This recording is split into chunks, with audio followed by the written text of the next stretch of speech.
Hey, it's Tristan here with US Party Company. So we're here with Valorie, talking balloons from Best Balloons Ever. So this amazing interview process has been quite interesting. We've had about 4 or 5 already. I think you're like the fifth or sixth.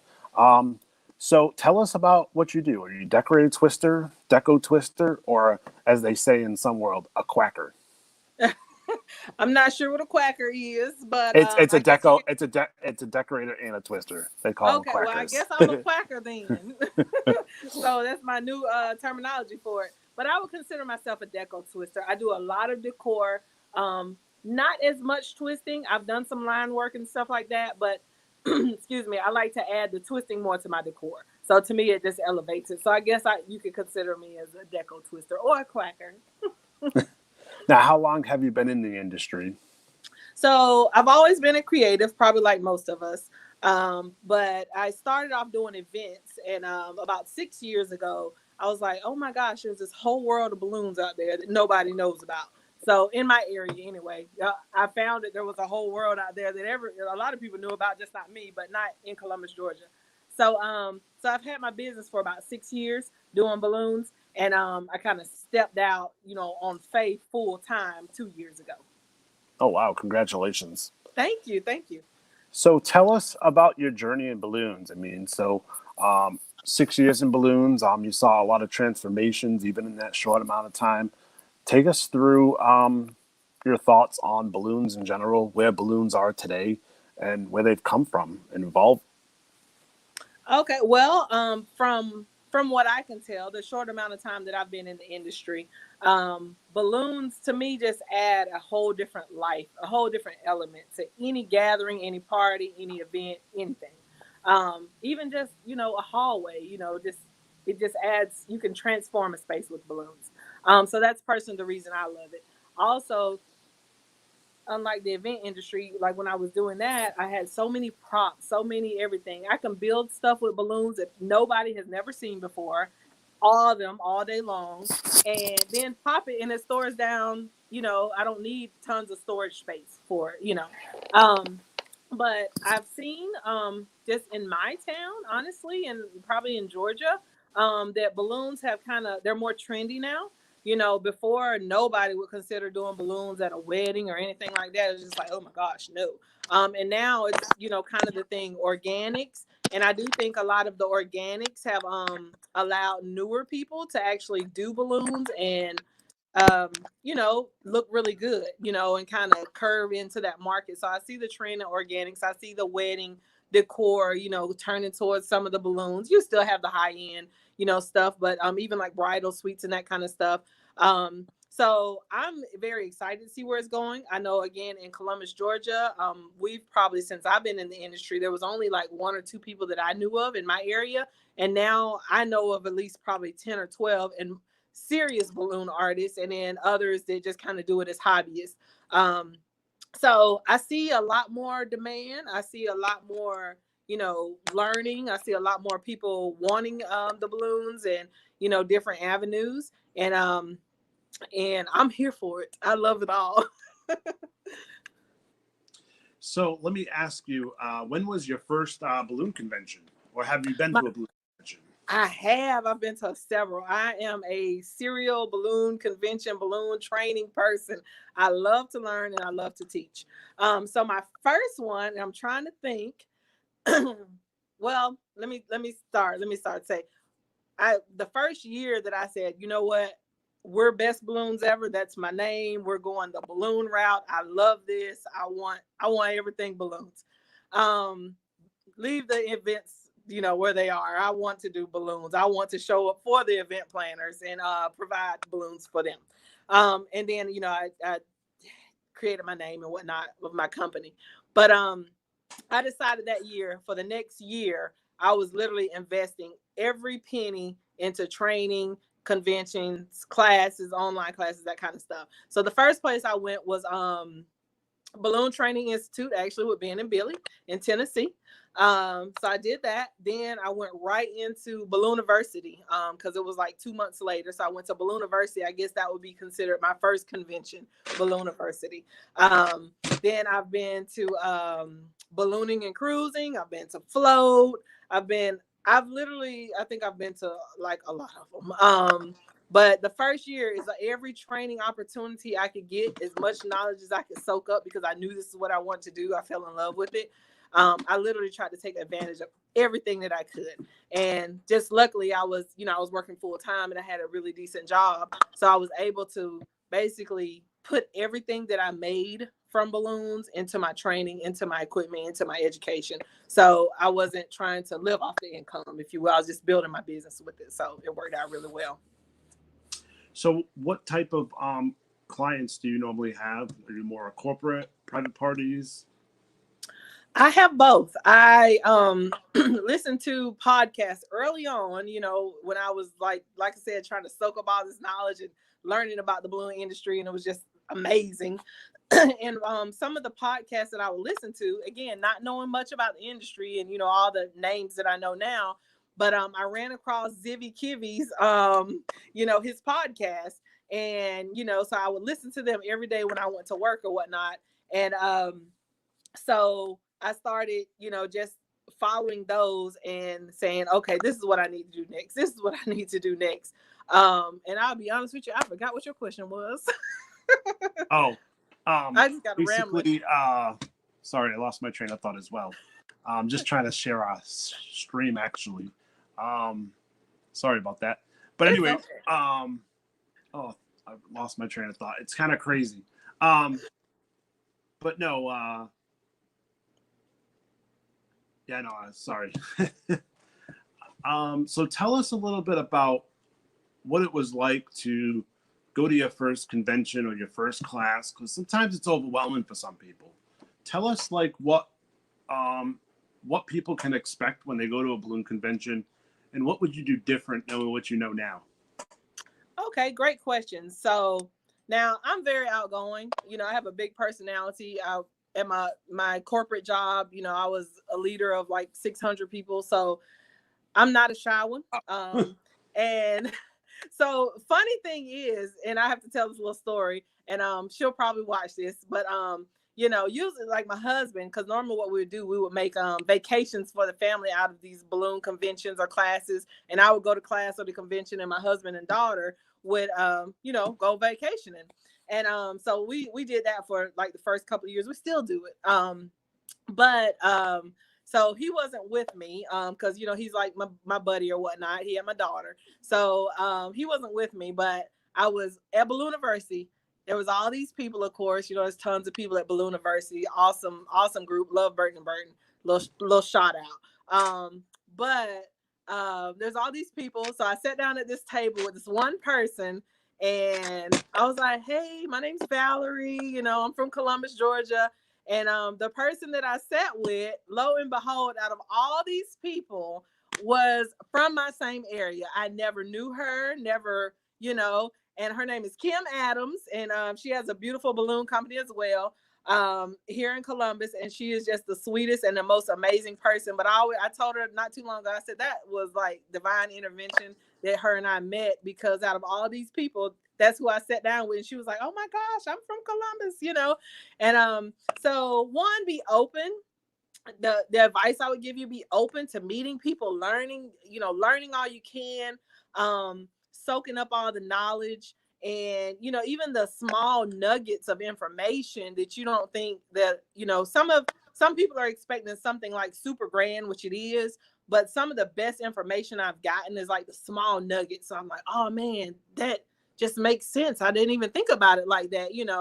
And so be open, take business cards, be willing to participate in the builds. A lot of, I'm more hands-on type person. I need to see it and then I need to do it, and repetition. So then, versus somebody just doing something really quick in front of me and I'm like, okay, I got it now. But when I go back home and try to apply it, then I'm like, what did they do? So participate in the builds. If be uncomfortable. I say be uncomfortable, meaning, you know, get around somebody new.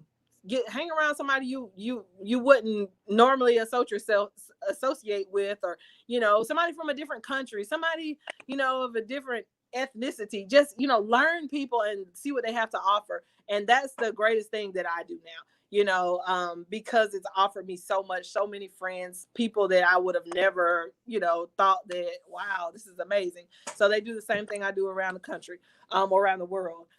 So that's what I would say. The other thing that I would tell you, one of the mistakes I probably made is I did not realize that a lot of the conventions were put on by certain companies. So don't buy everything.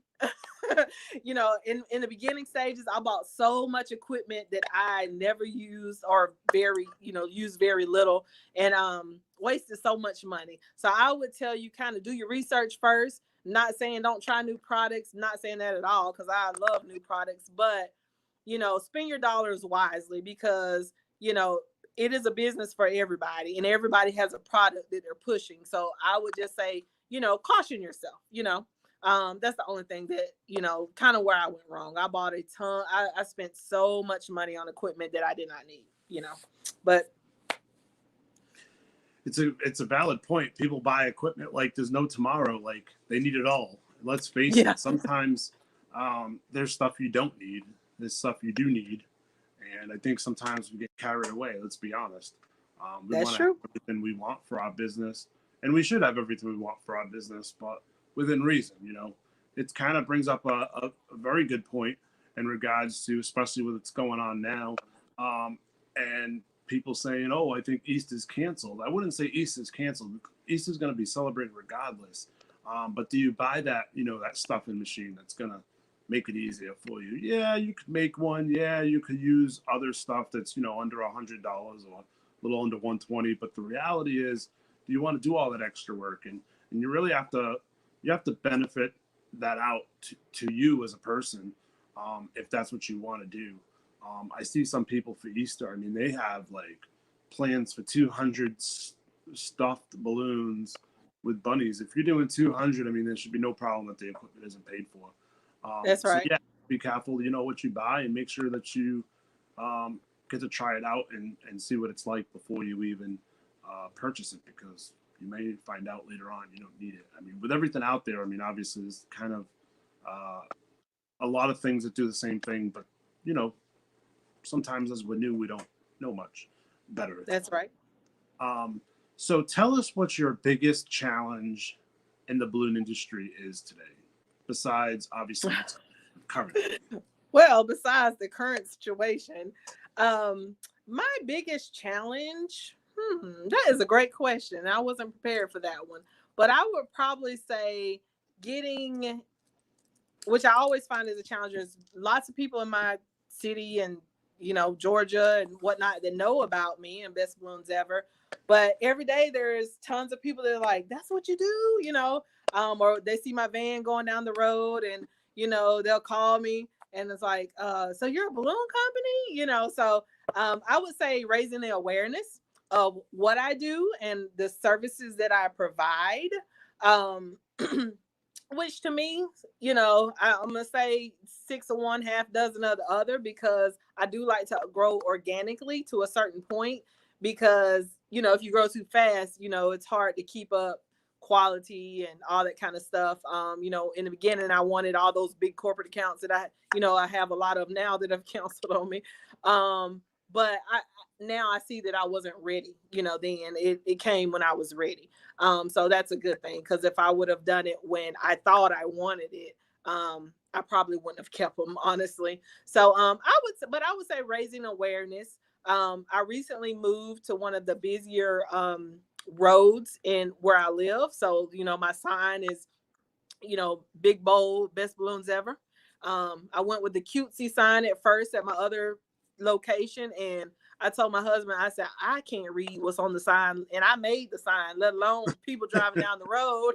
It's like these pinks and greens and yellows, and it was so pretty, and at eye level. But when they put it up on the building, I had no idea what it said. So now my sign is just like big bold black and white, Best Balloons Ever. It's I learned about contrast colors. I knew about contrast colors, but high visibility colors. Let me say it like that. I started looking at stop signs and stuff like that a little bit differently. Like that's why they're those colors. So I would say we're raising the awareness of what I do and the products that I offer, and just picking up more customers. And I will say I do have a good mix between corporate and personal clients, private clients. And I learned that early on, very early on. And then just working, in corporate America and being in charge of, P&Ls and that kind of stuff. I knew that at a certain time, the corporate people tighten up on those purse strings a lot of times, usually at the end of their fiscal year. So I knew during that time I was going to have some private clients. And, to me, I'm not one of those. And it's great if you have a minimum, but hey, $75 adds up. Those 10,000 jobs are awesome. But those small jobs add up and carry us through times like today. So I've always, just if it's $25, if it's $100, if it's $10,000, I'm happy to take your money and provide you with a service. So let me ask you, based on what's going on, and obviously, the downtick in business currently, especially in the business and travel industry and everything, to be quite honest, what are you doing to stay busy to be ahead of even your own curve in your own business, let alone the coronavirus?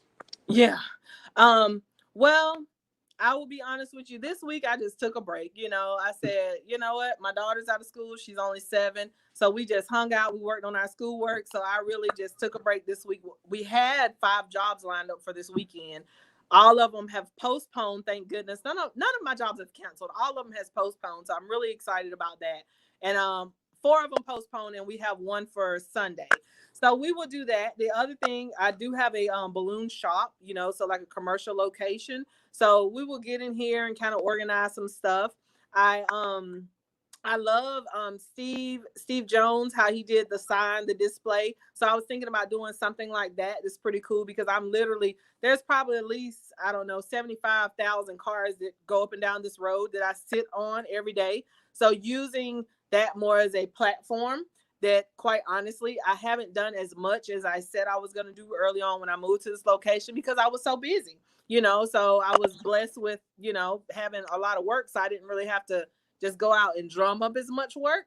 But just doing stuff I plan on doing, y'all can, do this too if you want to, but I plan on doing 3 crosses for Easter. At Float, I learned the beautiful, I'm gonna forget her name. I don't know her name, but she taught a class on the foils and whatnot, and she had this big round. Okay, yes, Kelly Cheeto, yep. Okay, yes, her. It was on the tip of my brain, but when I seen that big round, I call it a crown. Do you remember the one I'm talking about? It was rose gold. I was like, that can be a crown of thorns. I don't, but it is gorgeous. So I'm gonna put that on top of the cross, and like I said, I'm gonna encourage people to come take pictures with it. It's no money. It's just hey, we're not spreading the virus. We're not here. You just drop by my parking lot, take a picture, and go. And just kind of raise awareness of, hey, this is what I do. Hey, this is difficult times for us all, but we got to stick together. And also the next thing that me and my daughter is actually working on is, she's 7, like I said, and she loves to twist. So we're going to start her a little YouTube channel and probably put her on my business page for some of the kids that are out of school, that maybe want to do like dogs and cats or giraffes. She's a really good twister for her age. So we're going to do some stuff like that just to kind of, be fun, not be too salesman-y, because people are trying to hold on to the coins right now, and I understand that. But just kind of stay in the forefront of people's minds. So when things do blow over, they're gonna think about Best Balloons Ever. Right. So what would you say? What are you expecting after all of this? What do you think will happen? Like, what's your prediction once everything's all over? I expect a lot of baby showers. A lot of baby showers. October, November. I'm already gearing up for it. I'm getting all the baby shower balloons now, though. So I do expect a surge. I really do. And I'm going to tell you, and this is a side note, but I really think this is a great opportunity. Um, like I said, kind of what I did before, I was in logistics, that kind of stuff, logistics training, facilitating. And, we had to move things on a dime. You know, it wasn't the same all the time. And a lot of the best things that we did as a company, came from overcoming some type of adversity, or a change that you weren't expecting, or new people that weren't used to the status quo, and they're like, well, why can't we do this? And the old people are looking at them, old meaning people that's been there forever. It's like, oh no, that's not how we do things. And the new people are just like kids, it's like, no, let's try this. And it's the greatest thing. So I think out of the spirit of all this, I think that's going to force people to rethink the way we do business as an industry, which I'm really excited about. Honestly, it's going to force me to be more creative and come up with better ideas, and be more on the cutting edge and get out there. And like I said, instead of being like fine with, okay, we got plenty of business coming in, getting out there and drumming up some new relationships, starting some new partnerships and that kind of stuff. So I really think it's going to be a surge. I'm actually kind of really excited about it. Now, I'm not one to worry anyway. That's not really my, personality. So hopefully, I'm right in what I'm saying. And for all of us, I hope I'm right. But I really think there's going to be a surge. I really think that there's going to be more demand, more celebrations, tons of baby showers. And then guess what? When you secure the baby showers, then comes first birthdays, second birthdays, so it's an opportunity. It's a big opportunity, I think. You just kind of have to grasp it. So if I'm not mistaken, I know this is kind of maybe outside balloons, but I believe you used to work at a distribution center, correct? I did. For 19 years. I was a logistics operations manager. Let's go a little off course. Why not? Explain to people, A, what a distribution center is, and B, explain how the influx in a distribution center from 160,000 cases a day to 300,000 plus, based on this particular retailer, who is a across the country retailer who obviously is having demand just like everybody else. Yes. So a distribution center is just that. They disperse, product. They don't make anything in-house, and I'm just using these names for example, but let's just say, since Kleenex is, on everybody's mind right now. Yeah, I know, right? It's on the mind and we can't find it. I know, right? Hey, I seen your dollar bill ones though. Those are really cool. That was pretty funny though. Yes, it was. Somebody went on the yard sale site and was like, you could make a killer with this toilet paper. I'm telling you, I loved it. I was like, I should order some. So a distribution center is just that. They don't make any products. They basically house the product and ship it. They bring it in. They already have, for the most part, destinations for the product. If not, if it's a big enough facility like the one I worked in, they will house it for future orders. So they do keep a certain amount of product on hand. Of course, they use the older inventory first, FIFO and LIFO. I don't know if y'all know that: first in, first out, first in, last out. And then they ship it out to the destination as orders arrive. Some orders are automatic orders. Some orders are, more of a point of sales type situation. So there's always an influx and there's always changes to be had, so if you come in, one day and the orders are low, and then literally, especially like in Georgia, it might be sunny one day and then snowing the next, like seriously. Then, or a national disaster, like a hurricane. So then you're having to ship out all this water, all this baby formula, all these, paper towels. You have to ramp up and ramp down your staffing accordingly. You have to have people trained in all positions. So when you need to, utilize them, in one aspect or the other, it's not like a whole training process has to take place right then. Because a lot of times, like now, it's go time. We don't, there's no time to train. You should have already done that on the front end, honestly. It's go time. We got to get these paper towels out. And you have to be involved in that. And you have to, be able to treat your workers right through all that change, because everybody doesn't like change. A lot of times change scares people, even if it's just simple as, changing the particular job you're doing for a day. There's certain people that used to show up to work and They load trucks, for example. That's all they want to do is load trucks. They don't want to go do anything else. They don't want to learn anything else. They're happy loading trucks. So change sometimes, you know, it scares people, you know, and some people welcome it. I personally love change. I really do. It keeps it exciting for me. Um, but but sometimes, you know, we would, you know, the orders for the day might be 90,000. Sometimes they may be 200,000, 300,000. It really just depends. And you have to staff accordingly. You have to push out orders. You have to have processes and procedures in place that you meet your expectations. And also, through all that, you have to treat your people right so they'll work for you, because it's really about those relationships. The people that I had working with me and for me, a lot of times they would work harder for me because we had a relationship. They knew I cared. They knew I was going to, you know, they knew I was tough, but I was going to treat them right. And at the end of the day, that's what it's all about. They knew they could trust me, and they knew that they were in good hands with me. And then, you know, they worked harder for me, you know, when we came into one of those situations, versus just saying it's snowing, I'm going home. You know, I'm like, you know, hey, I got a plan. Just give me a couple hours. We're going to get through this thing. Let's go, you know, and they're like, okay, we're going to do it for you. So, so, you know, you have to have all that ahead of time. You know, you can't come into a situation like now and, you know, try to build those relationships. You got to have cultivated that ahead of time. You have to care about people. So to me, that's what it's all about. And I treat my customers the same way. I really do. You know, I understand this is a time people want to have their events. People are sad about having to postpone. They really were. They were just like, I have some people, it's like, I have never had a birthday party.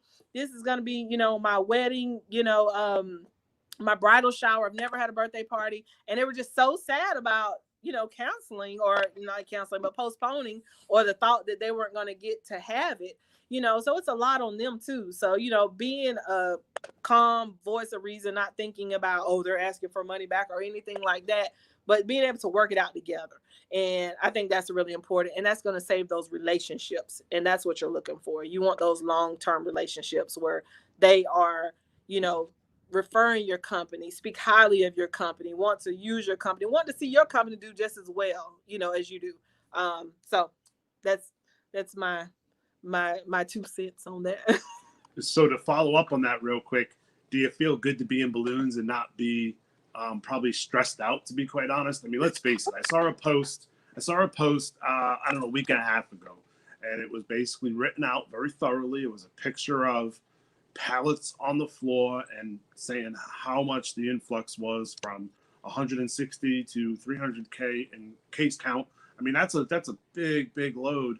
And when you think about how you fill a truck, the bigger the order, the worse it is. So they had literally a photo of stock waiting to get out of a tractor trailer, which they didn't even have, because now you're just increasing the transportation. So the logistics of everything that people don't even see, it's just funny. It's crazy timing that I would even ask that. But for a lot of people, they wouldn't even know that that's a big process by itself, you know. It is a huge process, and it's a lot for, you know, the associates and the people working.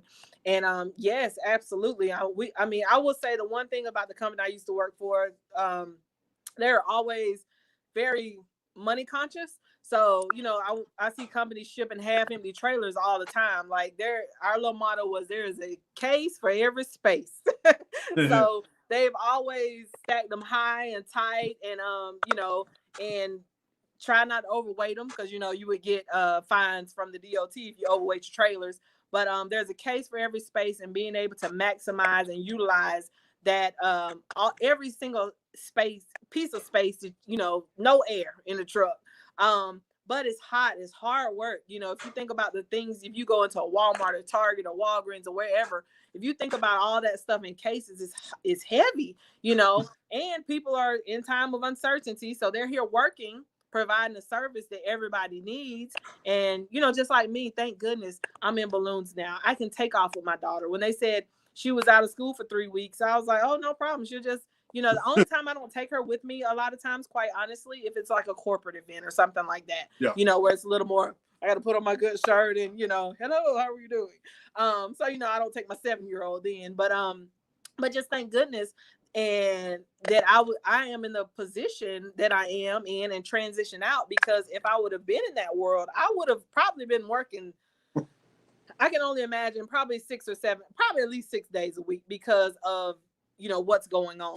And also I would tell you, don't forget about the truck drivers. Like my stepdad's actually a truck driver, and just think about the how the stores are now. You think if those truck drivers, took time off or didn't deliver, the state that we would be in. It all depends on truck drivers and people loading, in the service industry, loading stuff up. And of course, like your nurses and stuff like that. I can't even imagine what they're going through. I've never been in that world, and Lord, but the world that I do know and can speak of, like I said, truck drivers, I've heard, and I'm not sure, I don't know if it's true or not, but usually they have like logs and they can only drive over a certain amount of hours. I've heard they suspended that. So you got long hours. I never even thought of that. Yeah, like I don't know if it's true. It's just something I've seen several times posted, and I was like, wow, if that's the case, that's a big deal, because they have to stick by those logs pretty quickly, pretty. Oh yeah, very good. That's definitely a big deal. If they're going to 12 hours on a 10-hour electronic log, I mean, I guess given the situation we're in, I get it. But I mean, there's a reason why they're in place. There's a reason why we went from paper to electronic. There was a lot of people who, cheated the system and drove for hours upon hours. And let's be honest, I mean, even I myself have driven 9, 10 hours, maybe 13 hours in some cases. But after a while, you kind of feel it, regardless who you are, even if you're driving a little small automobile going from one side of the country to the other. And the reason I know that is because I helped a friend move from California to New York.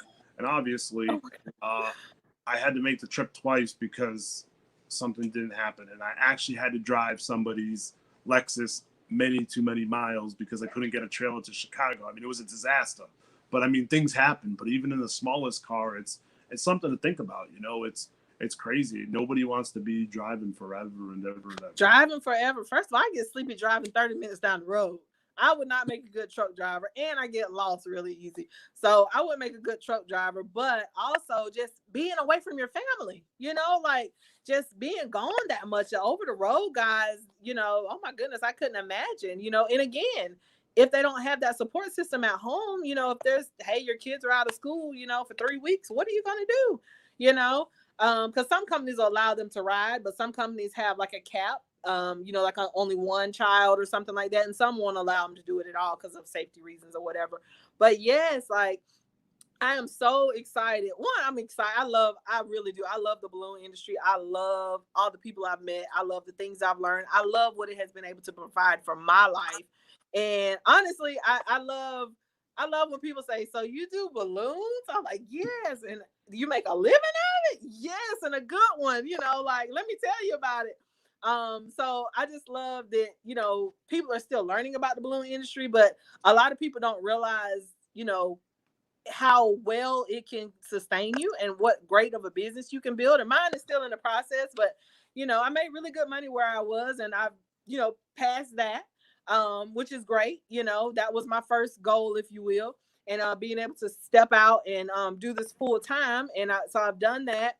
And, at the time my daughter was even smaller. So being able to be at home more with her, take her to school, I worked at nighttime a lot of times. So just, we used to do story time via FaceTime. It was like so sad, and it's just things you have to do when you have to do it, but that's why I worked so hard in the beginning to get to a place where I was like, I'm going to be there for her. I'm going to be able to do story time. I'm going to be able to lay down and take a nap with her, and she's not saying, Mommy, I miss you when you're gone. It just breaks your heart, and so I'm so excited I'm to that place, and I can sustain my family and in what I do. So I'm excited to be in balloons. I'm excited, for the future. I'm excited to learn more stuff and offer more things. Like I said, I love to teach. I love to facilitate. I love to see people grow. And so I'm just excited to see where all that takes me. So in closing, I know this list could be pretty long, but if you had to tell us 3 influential people in the balloon industry, who would they be? Okay, I'm gonna tell you my first one. If they are watching, they're gonna think I'm like probably the craziest person ever, and it's okay. But and all of these I pretty much learned off of Zivy Kivy. So Zivy Kivy's podcast, as I was learning people. But I call Dave Mahoney like my millionaire balloon friend. So like when people That's a good one. so yes, he's like he doesn't know it, but we are friends and he is my millionaire balloon friend. So when people, ask, or even like my mom, she's like, "So you doing balloons?" I was like, "Mom, I have a friend," and that's the point. I think was building his warehouse, big warehouse or whatever. I was like, "I have a friend, and he's like makes millions on balloons. Like it can be done, you know." And the one thing I do love about him as well, besides that, but it gives me hope, where he's built his business to gives me hope. And but one thing I love about him too is he always is willing to help, willing to kind of reach back for the next person and offer his tips and tricks and that kind of stuff. So even though he doesn't know me, and hopefully one day he will, he and my head were best balloon buddies. The next person, I would say he doesn't probably really just know me. He's seen my face several times, but I'm not usually one of those ones that run up to instructors and like, hey, unless I really need to know something. But Gary Ledbetter. Oh, And I'm that gonna guy tell brains of balloons and and anything that's outside one of I balloons love him. with an So my engineering degree of balloons. And Aaron, he's in my backyard. He's in my backyard. Like when I was listening to Zibby's podcast, I was like, I think he's in Montgomery or something. Like, yeah. I don't know. It's like 90 miles, 100 miles away or something. Like literally in my backyard. I was like, he's right around here. And I'm going to tell you the reason. And I've actually haven't reached out to him like privately, but some of the things that I love about how he teaches, like he's been at Balloon University. Believe he was at Float. He's been to a couple places that I've been at. The thing that I love about him is he looks at things in a different way, like from the engineering perspective. I see people all day long is like, oh no, we can't do that. I can't do that. And I'm like in my head, I'm entering, honing my inner Ledbetter, and it's like, oh, we can do it. We just got to figure out how to do it. You know what I'm saying? Right. It can be done and it will be done. So things that he's been able to do, with rigging and that kind of stuff, I just find that to be, it's like it's not necessarily the inflation part, and the pretty part, but it's the part that wows people that they don't even realize, how did you get that up there? How did you do that? So I love that. And I love to learn more about that, in different jobs and stuff like that. So I got two more people. I'm gonna do four. Absolutely. We'll give you The that. other person that I met and worked with a lot at Balloon University, and I say his name wrong all the time, but in my head, all these people are my best friends. They're my best balloon friends. Is Guido. Him and his links, like the first time I was trying to build a wall, I was like so frustrated. I was like, this guy's building like, I don't know, 40-foot birds, and I can't get this wall right. Like I can get it. Like if he can do that, I can do something on a smaller scale. So he gives me a lot of hope and a lot of vision of like the large grand stuff. Not that I would or wouldn't try to go for anything like that, but the things that I know that are possible, even on a smaller scale, like I should be able to wow the people at my level if he's doing stuff like that. You know what I'm saying? So for me, just things that are out of the box that other people are not doing, I love those. Um, okay. So now I'm gonna do two more. Chris Adamo. It's I love hard. him. Yes, let me tell you why. Because he is so nice. He's amazing, but he's one of those ones too. He is going to help you as much as he can. I've reached out to him personally, just on a couple of his designs, and he's like, "Hey, let me tell you, let me show you." And a lot of people are not like that, and I get it because you can't give away everything for free that you paid for, but the things that the nuggets that you can, you know absolutely help some, and he is one of those people. And even like with his virtual program, it's kind of groundbreaking. I say, that you can do so much more without actually having to physically do it on the back end, you can do it on the front end and sell more. So to me, that's a big deal. The last person, and all these, like I said, these are all my best friends in my head. It's Steve. I had the pleasure of meeting him at Float, which I'm sure a lot of people have met him at Float, but he was so nice and so personable. And some of the more of the business tips. And I would tell you, I've just fallen in love. I'm gonna call him he calls him his stare chat. Um, I'm like tuning in all the time, like, oh, what does he have to say? He's just very personal. The knowledge and the nuggets that he shares, and even to think, he's over here losing tons of money because I know he has a lot of corporate events as well, corporate clients, and he's worrying about the balloon community and saying, hey, let's talk through this thing. Hey, what's going on? Hey, we're in this together. Things like that to me, I'm forever a Float person now, because it's not about just getting my money, but it's about caring, and it's about building a relationship, and actually caring about your industry. And to me, that means everything. You know, it's sometimes people get your money and then you don't hear from them, and it's just like, okay, we made the transaction, goodbye, you know. And but going that extra step, building those relationships, to me, that I will pay a little more to support a person like that, especially in a small business. So to me, that is just amazing. And so those are my people. I know it's more than three. I'm sorry. Well, thanks for joining us. I think we're going to wrap it up. But in closing, give us your final thoughts on um, any advice you give to somebody else, maybe starting balloons or has been in balloons for less than 6 months. Less than 6 months, especially during this time. So my advice would be, now is your time.